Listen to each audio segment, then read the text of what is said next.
ইসলামী ছাত্র শিবির আজকে যারা আপনারা এখানে মাদ্রাসায় পড়াশোনা করছে, আপনাদেরকে এই মেসেজটুকু দিতে চাই, এই মাদ্রাসার পড়ার পাশাপাশি আপনি একজন খাঁটি আল্লাহ গোলাম। ইসলামী ছাত্র শিবির এই মেসেজটুকুই হচ্ছে প্রত্যেকটা ছাত্রের কাছে দিতে চাই যে আপনি আল্লাহ পরিপূর্ণ একজন গোলাম। আমরা কি আল্লাহ তাআলার গোলাম হতে রাজি আছি?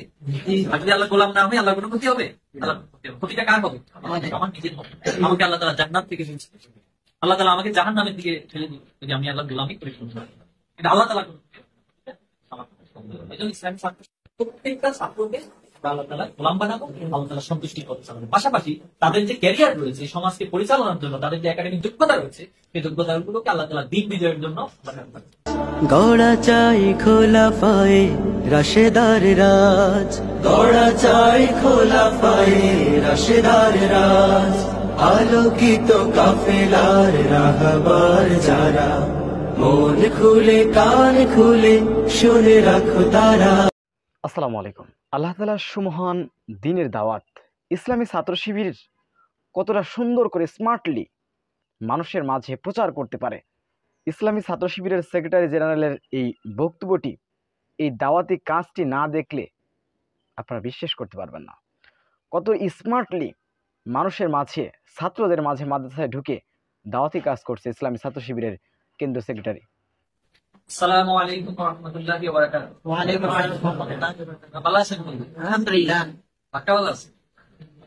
কম আছেন? ভালো আছেন?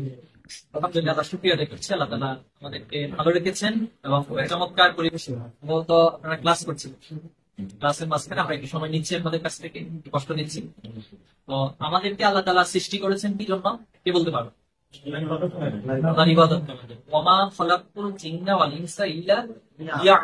আল্লাহ তাআলা মানুষ এবং জিনদের থেকে আল্লাহ ইবাদতের জন্য, গোলামি করার। এখন আমরা তো গোলামি করছি, সবসময় কি করছি? 100% করছি, নাকি মাঝে মাঝে কিছু গোলামি করে কিছু গোলামি করি না?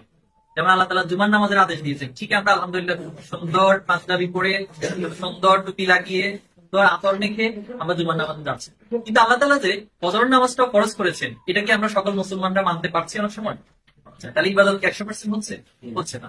আল্লাহ তাআলা আমাদেরকে বলছেন ভালো কাজ করতে, আলহামদুলিল্লাহ আমরা ভালো কাজ করতেছি। কিন্তু আল্লাহ তাআলা বলছে যে আমাদেরকে দুষ্টামি করা যাবে না, আরেকজনকে কষ্ট দেওয়া যাবে না, আরেকজনকে গালি দেওয়া যাবে না, খেলার মাঠে গিয়ে একটু আউটের কারণে আরেকজনের স্টাম্প ভেঙে ফেলা যাবে না, ব্যাট ভেঙে ফেলা যাবে না। তাহলে এটা কি করা যাবে? এই জন্য আল্লাহ তাআলা নীতি বলা হচ্ছে তোমরা কি করো? পরিপূর্ণভাবে ইসলামে দাখিল, পরিপূর্ণভাবে আল্লাহ তাআলার দ্বীনের মধ্যে দাখিল। আরেকটা জায়গা বলছেন তোমাদের কি হলো, তোমরা কিছু জিনিস মানো আর কিছু জিনিস মানতেছ।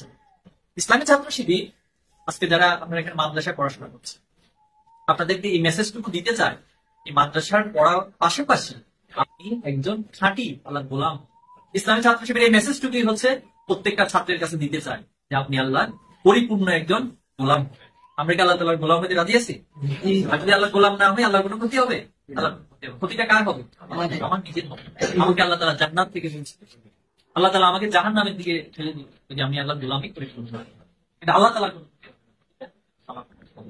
ইসলামী ছাত্র প্রত্যেকটা ছাত্রকে আল্লাহ তাআলা গোলাম বানাবো, আল্লাহ তাআলা সন্তুষ্টি করতে চান। পাশাপাশি তাদের যে ক্যারিয়ার রয়েছে, সমাজকে পরিচালনার জন্য তাদের যে একাডেমিক যোগ্যতা রয়েছে, সেই যোগ্যতাগুলোকে আল্লাহ তাআলা দিন বিজয়ের জন্য দিন বিজয়ের জন্য আল্লাহ তাআলার পক্ষ থেকে নির্দেশনা রয়েছে।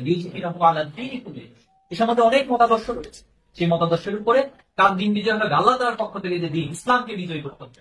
আজকে সমাজে কি ইসলাম বিজয়ী আছে? ইসলামের মতো করে কি অর্থনীতি পরিচালনা হয়? হয় না। ইসলামের আলোকে কি বিচার ব্যবস্থা পরিচালনা হয়? হয় না। ইসলামের আলোকে কি সামাজিক বিচার আছে? সবকিছু হয়? দাপটে, ক্ষমতার দাপটে সবকিছু হচ্ছে। আপনার ক্ষমতা আছে, আপনার টাকা আছে, আপনি অন্যায় করার পরে আপনি বিচার থেকে খালাস পেয়ে যাচ্ছেন। আর আরেকজন নিরপরাধ মানুষ, তিনি কোনো অন্যায় করেননি, কিন্তু ওনার অর্থ নেই, ওনার ক্ষমতা নেই, ওনাকে হচ্ছে শাস্তির আওতায় শাস্তি হচ্ছে। তাহলে এই সমাজের পরিবর্তন কি প্রয়োজন? আল্লাহ রাসূলুল্লাহ সাল্লাল্লাহু আলাইহি ওয়াসাল্লাম যখন দুনিয়াতে আসবেন, তখন সেই যুগটাকে কি বলা হয়? সেটা ছিল একটা জাহেলিয়া, মানে অন্ধকার। অন্ধকার মানে সেখানে কোনোদিন সূর্যের আলো উঠে না। বিষয়টা কি এমন ছিল? সূর্যের আলো ছিল সেখানে, লাইটের বাতির আলো ছিল, তাহলে অন্ধকার কেন বলা হচ্ছে সেখানে? এটা কি আমরা ভেবেছি? ছিল না দিনের আলো। দিনের আলো মানে দ্বীপ, ইসলামের আলো ছিল না, রাইট? মানুষের ভিতরে মানবিকতা ছিল, মানুষ মানুষকে হত্যা করতো, লুণ্ঠন করতো, দর্শন করতো। তাহলে আজকে 2024 সালে এসে এগুলো তো কিছু বাংলাদেশে নাই, ঠিক না? কোন ধরনের হত্যা আছে? আছে। দর্শনের কাহিনী ঘটে? কোথায় ঘটেছে? এই যে জাহাঙ্গীরনগর বিশ্ববিদ্যালয় কিছুদিন আগে আমাদের ছাত্রলীগ নামক কিছু ভাইরা, জানি আমরা এই ঘটনা। তাহলে এই যে সমাজ থেকে রিমুভ করতে চাই, এটা কিভাবে রিমুভ হবে? যদি সেখানে দিন বিজয় হয়, দিন প্রতিষ্ঠিত হয়। আর এই দিন বিজয়ের জন্য আপনারা যারা মাদ্রাসায় পড়াশোনা করছেন, আপনাদেরকে অগ্রগামী ভূমিকা পালন করতে হবে। আল্লাহর এই কোরআনকে, এই কোরআন কার পক্ষ থেকে এসেছে? কোন সন্দেহ আছে আমাদের?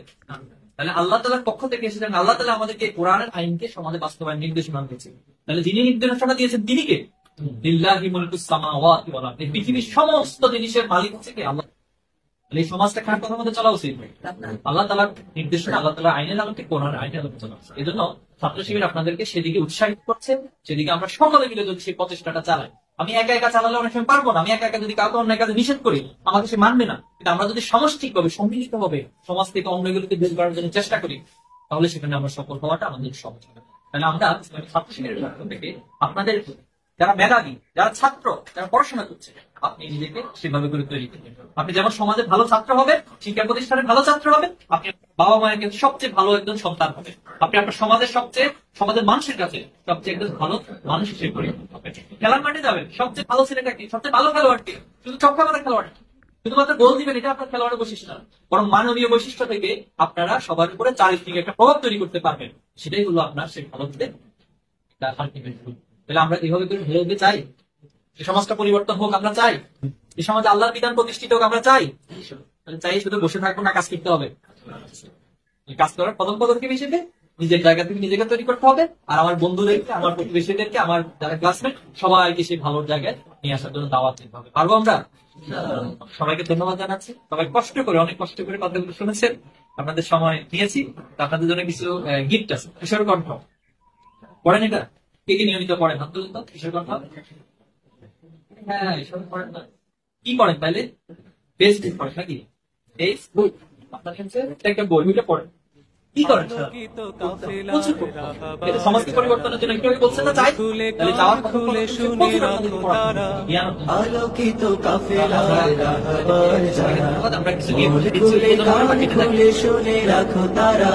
প্রতিদিন আমাদের অবিরত কাজ, প্রতিদিন আমাদের অবিরত কাজ। গড়া চাই খোলা পায়ে রাশেদার রাজ, গড়া চাই খোলা পায়ে রাশেদার রাজ। আলোকিত কাফেলার রাহবার যারা, মন খুলে কান খুলে শুনে রাখো তারা। বুকগুলো ভরে নিয়ে কোরআনের খানে, দাওয়াতি কাজ করা চাই মনে প্রাণে। বুকগুলো ভরে নিয়ে কোরআনের গানে, দাওয়াতি কাজ করা চাই মনে প্রাণে। চোখে মুখে মেখে নিয়ে আরশের রং, চোখে মুখে মেখে নিয়ে আরশের রং। পরপারে পড়া চাই সোহাদার সাজ, আলোকিত কাফেলার রাহবার যারা, মন খুলে কান খুলে শুনে রাখো তারা। সুপ্রদর্শক, বিষয়টি আপনারা কিভাবে দেখছেন? অবশ্যই আপনাদের মূল্যবান মন্তব্য কমেন্ট জানাবেন। সবসময় সত্য নির্ভর তথ্য পেতে আমাদের চ্যানেলটি সাবস্ক্রাইব করে আমাদের সাথে থাকুন। আসসালামু আলাইকুম রহমতুল্লাহি ওয়া বারাকাতুহু।